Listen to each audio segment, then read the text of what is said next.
by Priyanshu Singh।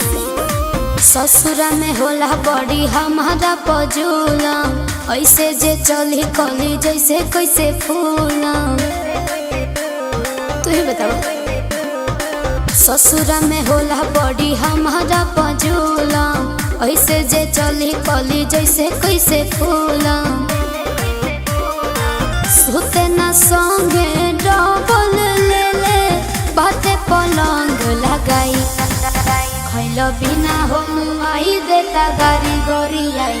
अबिया हो करे जाता दोसर पिया भरे माई, देखे हम के तलाक संगे सब तो सुताई। अबिया हो करे जाता दोसर पिया भरे माई।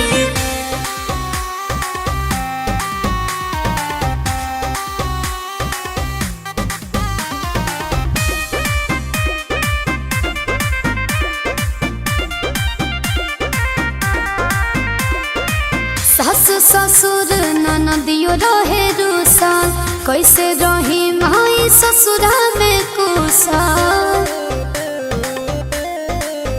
हम खानावा बनाई रे माई मोर मोर, खैले बिना भूखे हमारा आवता चक्कर।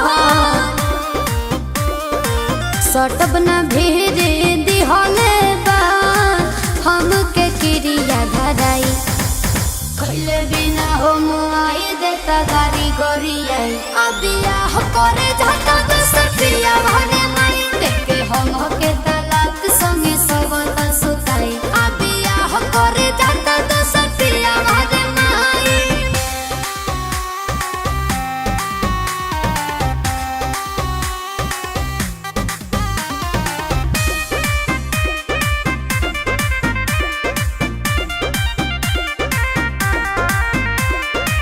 जरतनी जैसे जरे दिया के बाती, रोत बीतेला माई सारी सारी राती।